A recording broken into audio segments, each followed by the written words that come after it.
Hello and welcome to today's session. I hope you're all doing amazingly well from whichever part of the world you are watching. Today, I continue to speak to my wellness leader friends out there, specifically those wellness leaders who are looking to transition into consulting. You now have a number of years of experience in the industry. You have tried a few locations, several locations. You have a number of success stories under your belt, and you feel that you reach this crystal ceiling. And you've toyed with the idea of consulting many a time. You also have colleagues who are consultants. And now you've reached this point where you want to take that leap. You seriously are considering that. And today, this session is for you because as I'm launching the founder circle of my new program, the Wellness Consultant Blueprint that I launched at the end of October, I have had the opportunity to speak to a number of very wellness talented leaders.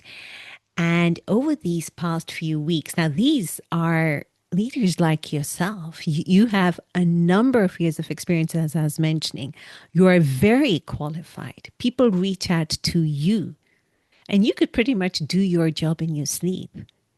So you are so talented. Yet you have this thought that is very prevalent among many wellness leaders. And that thought is that there are already too many spa consultants out there and that market is saturated. And I find it fascinating that we think that way. And it goes even a step further. The thought is that there are already too many spa consultants out there. And if all of us qualified or very experienced wellness leaders decided to be consultants, then the market will have too many consultants and hence not enough jobs to go around. And we'd have too little spa directors. And that scarcity mindset, that either or mindset, I found it fascinating. Yet it's a belief that is so prevalent.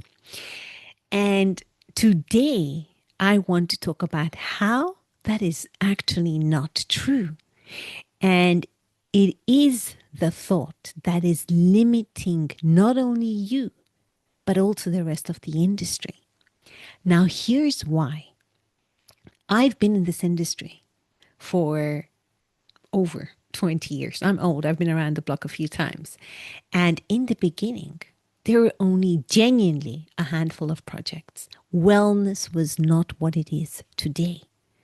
And today, suddenly, there's so many wellness projects out there.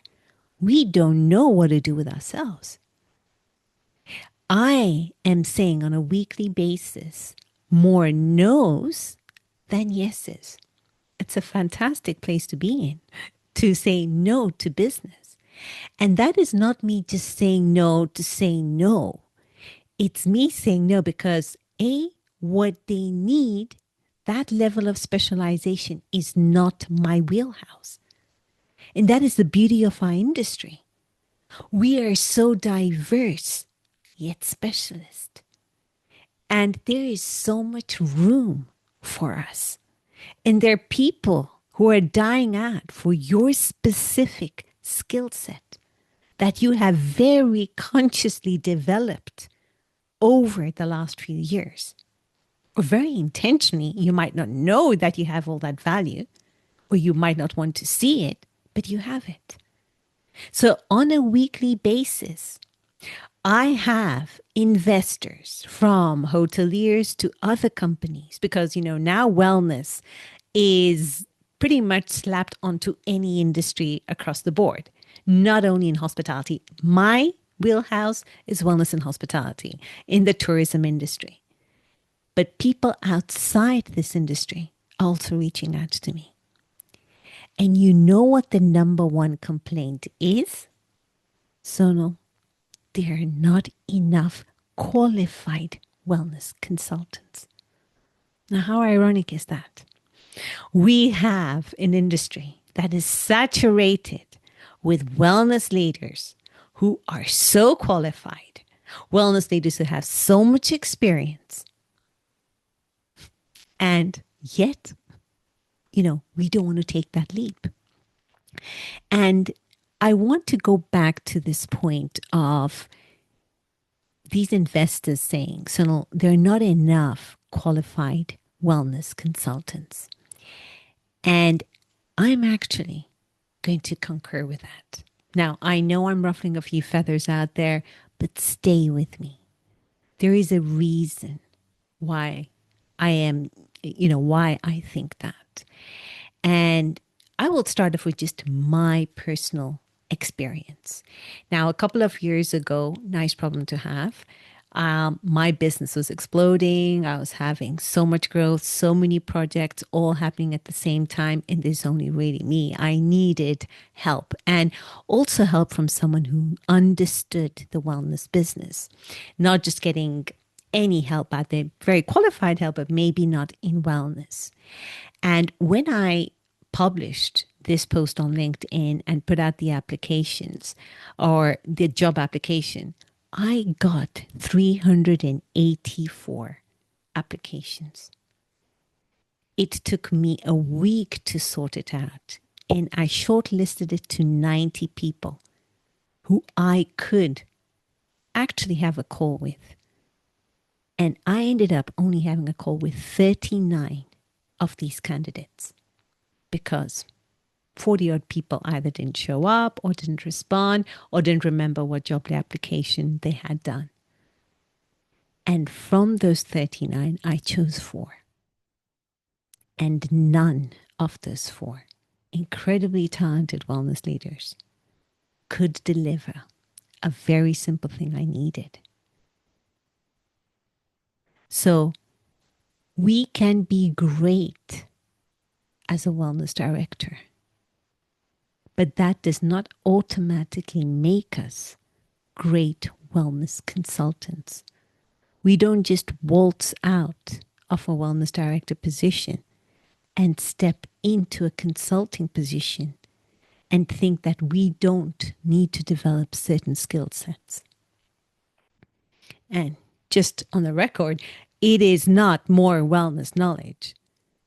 It is the knowledge, the skill set of running a business and solving client problems, which is very different when you are an employee in a company, and especially a big brand, where you have a mountain of talent supporting you and having your back.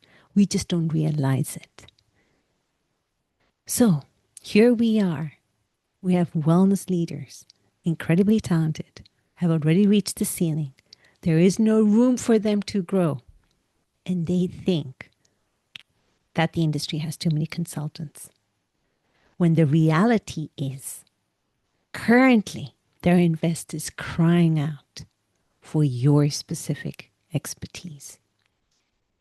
Now, while I was preparing for today's session, I was trying to think, what is the root of, this scarcity thinking? Why do so many talented wellness leaders think that? Why do we think that as an industry? I mean, other spa consultants also probably think that.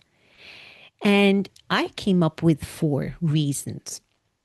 And the first one is what I call the visibility bias. So we see a few spa consultants, few wellness consultants. I'll put my hand up. We're out there on LinkedIn. We're posting. We're active out there. Some of us have our podcast.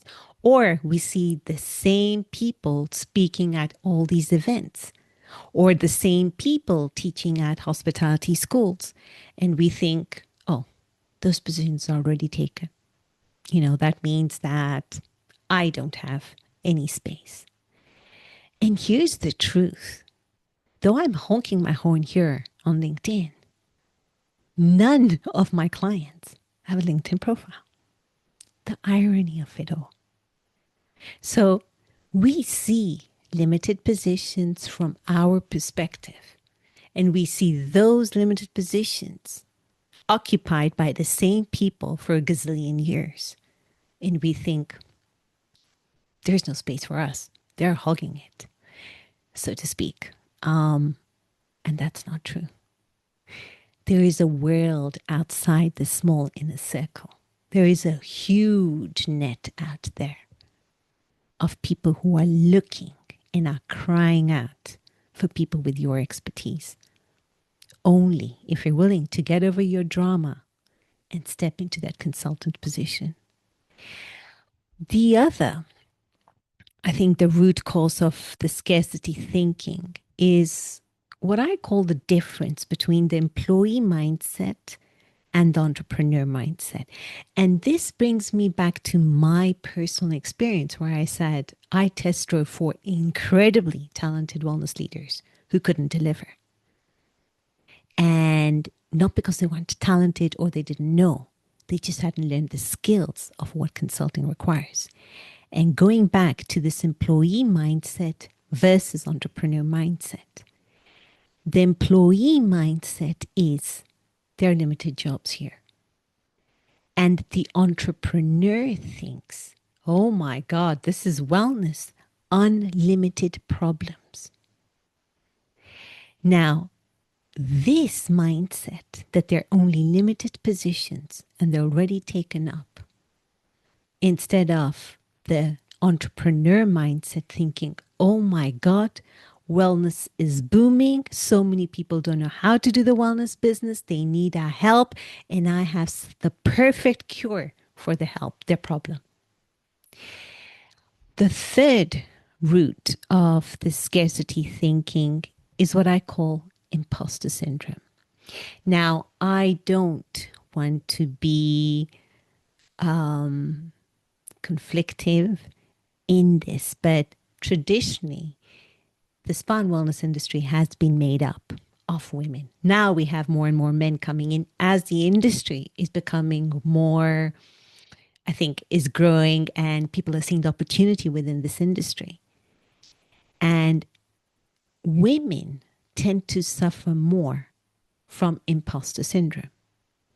That is just my opinion on it. You are free to differ, but I have seen that.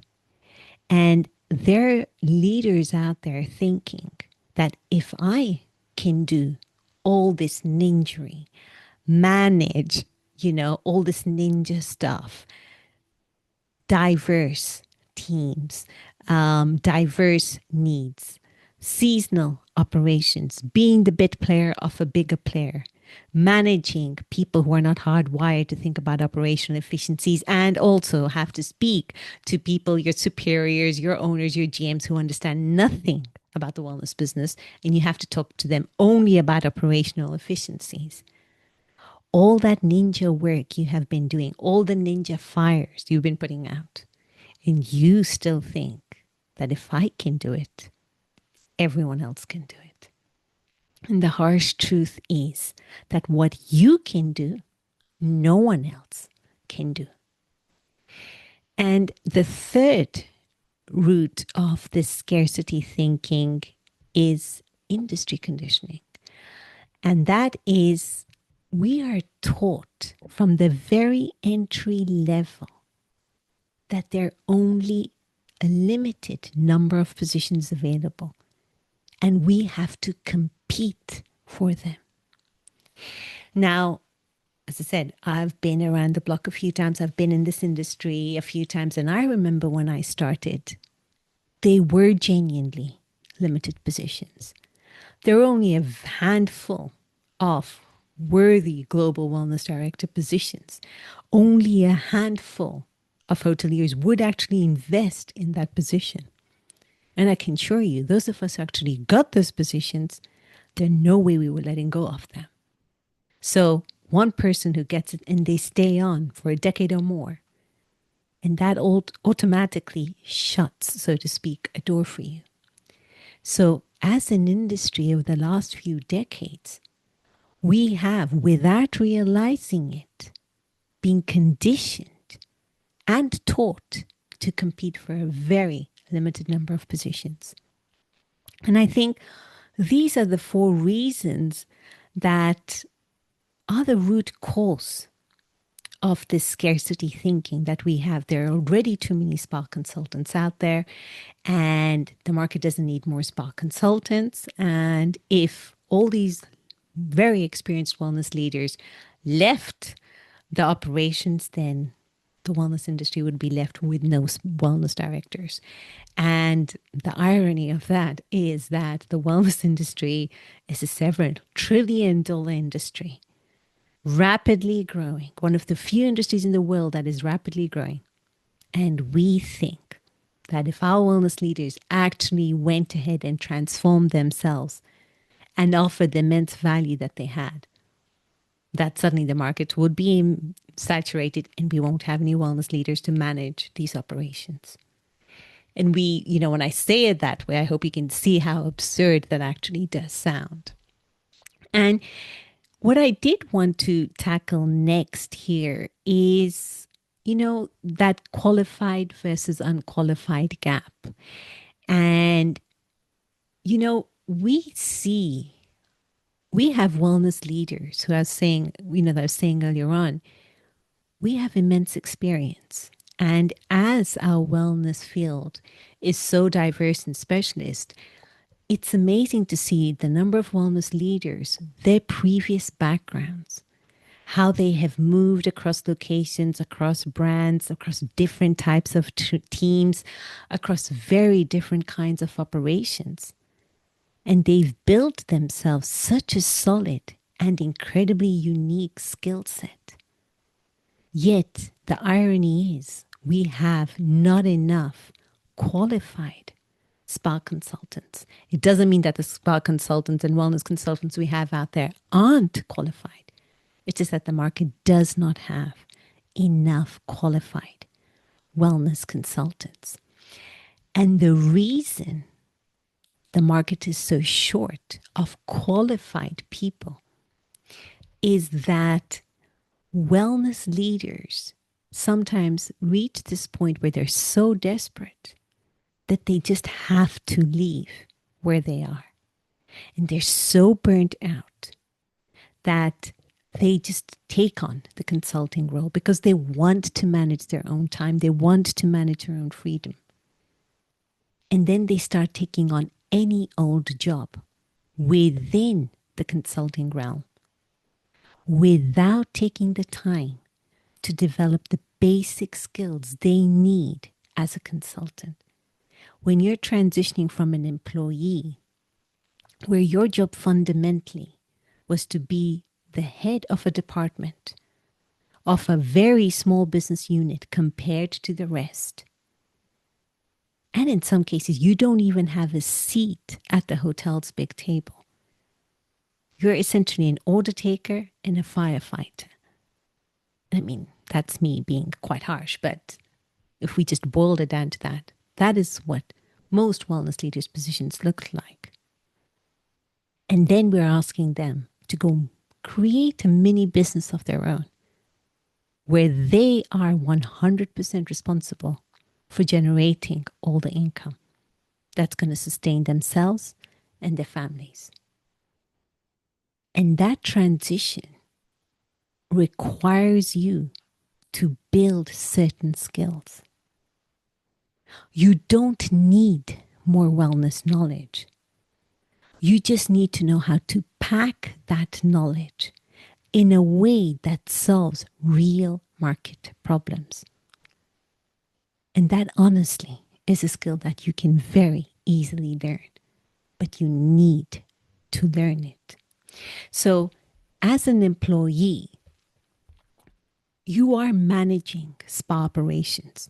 You are ensuring that we are ticking the box when it comes to brand standards, that no VIP guest goes without any treatments, that if there is a fire in another area, you will go and comp that treatment. You are that service recovery department. You're the marketing tool. You're the head of that department. But when you go into consulting, you're actually developing a business. And that is very different. You're solving people's problems. And the second skill you need to know is you're managing clients. Clients who have multi-million dollars investment to put in a wellness facility. That is very different from managing a team of people who are being paid by not you, and also managing your GM and other owners. It's a very different mindset. Managing a client who's not always going to be happy with your work or would want more versus staff. And here's another thing I find quite interesting.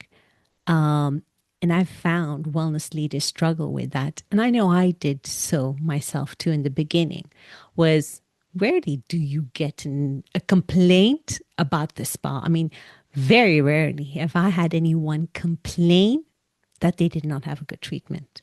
I think I can count that on a number of occasions in these 20 years of managing spa operations. When we're in wellness, our clients are always happy. So when you go into a consulting gig and your client either wants more or they don't want that, we struggle to understand that. You know, who won't feel nice after a treatment? You know, you can do any treatment within standard, of course, and quality, but you will go out feeling amazing. And that spoils us because when we're in the consulting world, life doesn't quite work like that. That is a skill you also need to develop. And the other skill you need to develop is project delivery. You have a defined scope of work and you have to deliver that to a very high quality, a finished product by a finished date. And it's not sufficient to say that I spent X number of time on this and this is what I've produced. And this is where I found those 4 people I had test driven. They found that challenging. And I was thinking, how interesting is that? I mean, they've created sales and marketing plans, they've created budgets, they've worked on SPA KPI reports, they've done really complex stuff. And then I realized that we complain as wellness leaders, and I'm the first one, I'll put my hand up. I have done that, so I'm not going to try to be someone different there. Is we underestimate how much the executive committee in the hotel actually has our backs. So the director of sales of marketing will go and brush up a sales and marketing plan that is not very strong from a wellness leader. If our budget has holes in it, our director of finance will help us. If our pitch deck is not strong enough, you can be guaranteed that your GM will fix what needs to be fixed. So we're spoiled. Yes, I say, we're not given the limelight. We're not always given a seat at the big table. But we underestimate how much the executive team and the entire hotel structure has our back. And when we go into consulting, it's ourselves. And we have to have our backs. No one is going to pick up the slack for us. And it's so important to know that whatever we deliver has to be superlative, no matter what. And I think this is where we get stuck. Producing something that is very good quality work that will be liked versus firefighting and just ensuring we deliver a service. We get that therapist to do a treatment. We call an extra to do a customized massage. And lastly, consulting also requires strategic thinking. So it's not only about operational execution. And even if your wheelhouse isn't strategy, even if you don't enjoy strategy and it's treatment creation or whatever, and you think it's just treatment creation or just menu creation, that in itself is strategic thinking. You need to develop that strategic hat. And normally what happens is we just think about executing at any own level. As long as we produce the work, services delivered, we stop to think that we actually need to employ strategic thinking in our consulting work. So I hope that has kind of addressed this qualified versus unqualified gap that is real in the market. And what the market actually needs is more qualified wellness consultants, people with your expertise who are able to package their expertise, their value, and deliver on it. There are a number of postings out there for niche specialists, strategic advisors, pre-opening help, design advisors. There's so many people that are needed. So wellness leaders like you need to develop these 4 skills I have talked about in order to cover that qualified versus unqualified gap. There are not too many wellness or spa consultants out there. There are not enough qualified spa and wellness consultants out there. And just to go back into, getting us back into this abundance mindset, trying to reframe it. As I mentioned earlier on, we all know the wellness industry is growing. And the irony of it is that we think there are not enough positions to go out there. And there is that real lack of qualified wellness consultants who actually solve real problems. And what I wanted to leave you today is with the concept of, we use it a lot in the hospitality and wellness industry, but I want to give it a different perspective. And that is the servant leader approach. Focus on the problems that our market has, that investors, owners, companies have when it comes to their wellness offerings, whatever their wellness offering might look like. Don't focus on the competition you face. Because yes, our industry is growing. Yes, the number of players that are coming in is growing, which is a good thing. Because when one ship rises, all ships rise. It's a good sign.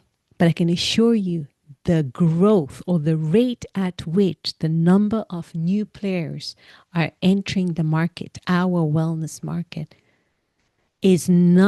cannot keep up with the rate of growth of our industry. And also, your unique combination of skills is what serves specific clients.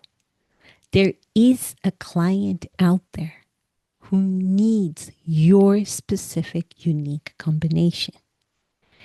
And we don't even need to go too far to convince ourselves or to realize that, because if you've built this unique skill set, is because you have gained this experience in operations that forced you to develop those skills. So there is a need, and that need has shaped your skill set and has created your unique superpowers. And lastly, think about collaboration instead of competition. And I think the worst thing we can do as wellness consultants is say yes to everything. We can't be a specialist at everything. We just can't, not in our industry. And it's perfectly okay to say no and to refer our colleagues. There is more than enough business to go around everyone. And this industry conditioning of forcing us to compete for a limited number of jobs, we need to shed that off and instead collaborate, work with one another to create truly superlative wellness concepts out there. And I repeat, and I cannot stress enough, there's so many investors, so many owners who are dying for that specific skill set that only we wellness leaders can bring. And only one of us. It's when we collaborate with a number of people. That's when we change. And all this servant leader approach has a multiplier effect at the end of the day. When talented people like you step into consulting, you don't take away opportunities. You're actually creating them. You are elevating the entire industry standard. So if you're a talented wellness leader out there and you're sitting on the sidelines because you think the market is saturated, know that you're not protecting the industry. You're actually hurting it. And while you are convinced there is no room for you, just stop to think, who is getting hired? Who, instead of you, is getting hired?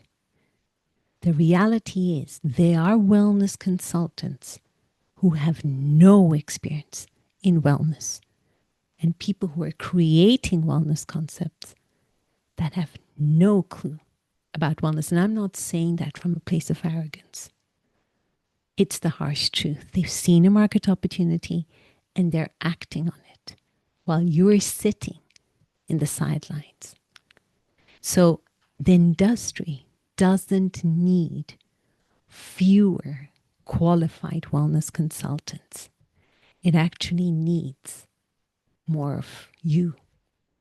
It needs your expertise.